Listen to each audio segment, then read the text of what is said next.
Demak endi bo'g'im bilan gaplashdik. Bo'g'imdan keyin o'sha bo'g'imlarni mustahkamlab turadigan bo'limlar haqida gaplashamiz. Demak, boyagi eng muhim gaplashgan bo'limlarimizdan anterior va posterior longitudinal ya'ni butun umurtqa tanasini umurtqa pog'onasi bo'lib joylashgan uzun bo'limlar. Longitudinal degani o'zi bizada bo'ylama degan. Bo'ylama. Demak, anterior posterior. Anteriorga e'tibor bergan bo'lsak, keng butun umurtqa tanalarini deyarli qoplashga yetadi. A posterior bizada bunga nisbatan torroq va shuni hisobiga ham yo'ldan bizda herniyalar bo'lishi mumkin edi posterolateral. Endi posterior longitudinal bizada tepadagi ya'ni anterior ligamentimiz kalla suyaklariga birikadi. Posterior ligamentimiz bizada mana bu strukturani gaplashganda, ya'ni sizlar bilan atlas bilan aksis, ya'ni birinchi va ikkinchi bo'yin umurtqalari haqida gaplashganimizda mana bu cruciform ligamenti bor edi, ikkalasini birlashtirib turadigan va alar ligamentlari bor edi, ularni gaplashgandik. E'tibor beradigan bo'lsangiz, kallaga ketadigan bo'ylam bor bitta yoki membrana deb aytsak ham bo'ladi. Tektorial membranani hosiladi. Ya'ni tektorial membrana bizada orqa tarafda joylashgan posterior longitudinal ligamentdan hosil bo'ladi. Ya'ni bu bizada tektorial membrana hosil qiladi. Demak, bu davom etadi. Kelganda kallani asosga birikadigan mana shu tektorial membranani hosil qiladi. Ya'ni buni kalla haqida gaplashganimizda bu membrana haqida gaplashamiz. Hozirgi hosil bo'lgan manbasini eslab qolishingiz kerak.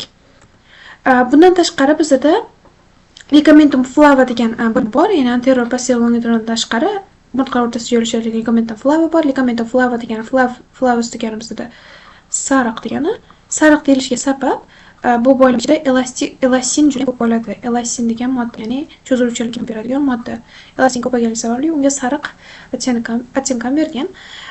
Demak, ligamentum flavaga e'tibor beradigan bo'lsanglar, boyagi longitudinalga o'xshab bular uzun emas, bular отдельно, ya'ni har bitta umurtqani o'rtasida joylashadi. Alohida ligamentdan iborat. Ham bu ikki tarafda bo'ladi, ya'ni ikkita juft ligament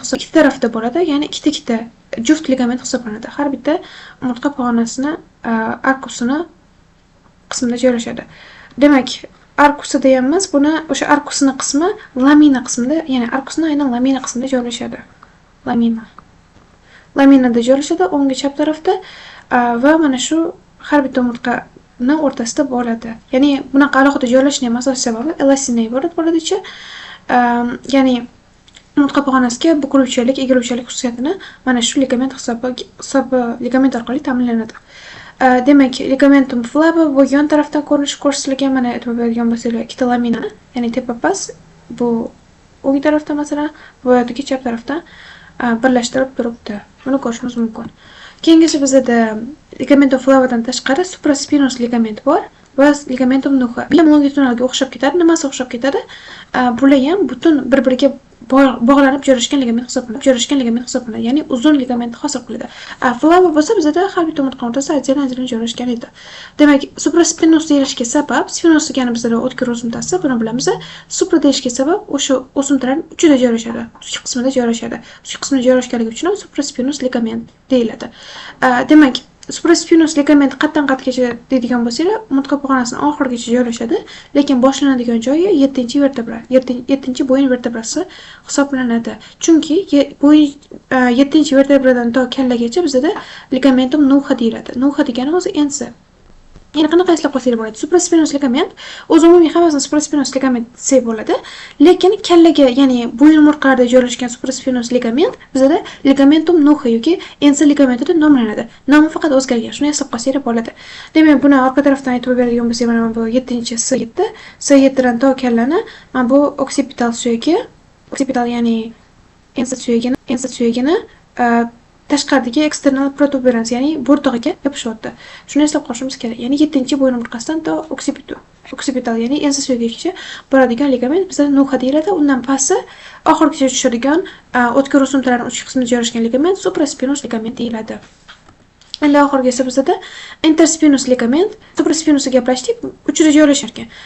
Interspinous ligament bo'lsa, bu ham flavaga o'xshab ketadi. Flavaga o'xshaydigan tarafi bu har bitta umurtqaning o'rtasida alohida joylashadi. Demak, interspinous ligament har bitta o'tkir o'simtani butunlay tanasi bo'lib joylashadi. Ya'ni asosi va uchi bo'lib joylashadi. Har bitta o'tkir o'simtani birlashtirib turadi. Ya'ni bu o'tkir o'simta deydigan bo'lsak, ya'ni ikkalasining o'rtasida, ya'ni alohida bo'ladi. Har bitta umurtqa o'rtasida o'tkir o'simtalarni birlashtirib turuvchi ligament hisoblanadi. Shuning uchun ham interspinous ligamenti deyiladi. Demak, interspinous ligamenti boshqa ligament bilan tutishadigan rasm mana bunda ko'rsatilgan. Bizda Y harfini beradi. Y harfi nimadan hosil bo'ladi?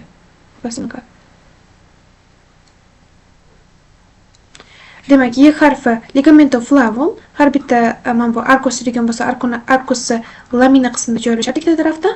Mana shu narsani bizga ligamento flavum beradi, ikkita tarafdan joylashadi va spinous ligament bo'ylab butun tanasi bo'ylab joylashib, yana bu ham har bitta umurtqa o'rtasida alohida bo'ladigan ligament, hozirgi o'tgan interspinous ligamentimiz bu joylashadi va yana oxirgi qismini, yana pastki uchki qismini supraspinous ligament hisoblanadi. Bu lekin bulardan farqli ravishda butun umurtqa tanasi bo'ylab, umurtqa pog'onasi bo'ylab joylashgan ligament hisoblanadi.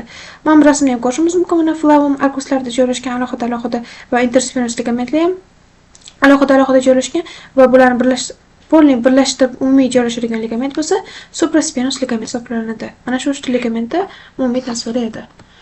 Keyingisi bizda bu anomaliya, ya'ni artikulyar o'simtalar haqida gaplashdik, umurtqa pog'ona haqida gaplashdik. Umurtqa pog'onasi bizda o'sha superior, inferior artikulyar o'simtalar bo'ladi ikkitadan va mana shu narsani bizda sinishi, fracture, ya'ni darz ketishi yoki sinishi ko'rsatilgan. Bu bizda e'tibor beradigan bo'lsangiz, normal holatda umurtqa pog'onasining bel sohasida yon tarafdan olingan proyeksiyada, ya'ni obyektda, ya'ni qiyshiq ko'rinishda olingan rentgenda buni ko'rishimiz mumkin.